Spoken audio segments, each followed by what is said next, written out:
ಹಜ್ ಮತ್ತು ಉಮ್ರಾ ಯಾತ್ರೆ ಮುಗಿಸಿ ಬಂದ ಬಿಳವಾರ ಸಹೋದರರಿಗೆ ಶಾಸಕ ಅಶೋಕ್ ಮನಗೂಳಿ ಅವರಿಂದ ಆತ್ಮೀಯ ಸನ್ಮಾನ.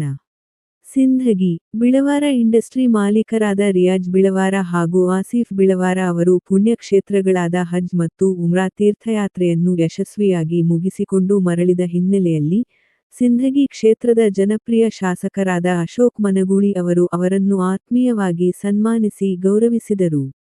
ಇತ್ತೀಚೆಗೆ ನಡೆದ ಕಾರ್ಯಕ್ರಮವೊಂದರಲ್ಲಿ ಬಿಳವಾರ ಸಹೋದರರ ಗೃಹಕ್ಕೆ ಭೇಟಿ ನೀಡಿದ ಶಾಸಕ ಅಶೋಕ್ ಮನಗೂಳಿ ಅವರು, ಯಾತ್ರಾರ್ಥಿಗಳಿಗೆ ಶಾಲು ಹೊದಿಸಿ, ಹಾರ ಹಾಕಿ ಆತ್ಮೀಯವಾಗಿ ಸತ್ಕರಿಸಿದರು. ಈ ಸಂದರ್ಭದಲ್ಲಿ ಮಾತನಾಡಿದ ಶಾಸಕರು, ಪವಿತ್ರ ಹಜ್ ಮತ್ತು ಉಮ್ರಾ ಯಾತ್ರೆಯನ್ನು ಪೂರೈಸಿ ಬಂದಿರುವುದು ಅತ್ಯಂತ ಸಂತೋಷದ ಸಂಗತಿಯಾಗಿದೆ. ಈ ಧಾರ್ಮಿಕ ಕಾರ್ಯದಿಂದ ಇಡೀ ಸಮಾಜದಲ್ಲಿ ಶಾಂತಿ, ಸೌಹಾರ್ದತೆ ಮತ್ತು ಸಮೃದ್ಧಿ ನೆಲೆಸಲಿ ಎಂದು ಹಾರೈಸಿದರು. ಶಾಸಕರ ಈ ಪ್ರೀತಿಯ ಸನ್ಮಾನಕ್ಕೆ ಬಿಳವಾರ ಸಹೋದರರು ಹಾಗೂ ಅವರ ಕುಟುಂಬಸ್ಥರು ಹೃತ್ಪೂರ್ವಕ ಕೃತಜ್ಞತೆಗಳನ್ನು ಸಲ್ಲಿಸಿದರು. ಈ ಸಂದರ್ಭದಲ್ಲಿ ಸ್ಥಳೀಯ ಪ್ರಮುಖರು, ಮುಖಂಡರು ಹಾಗೂ ಉದ್ಯಮಿಗಳ ಆತ್ಮೀಯರು ಉಪಸ್ಥಿತರಿದ್ದು ಯಾತ್ರಾರ್ಥಿಗಳಿಗೆ ಶುಭ ಕೋರಿದರು.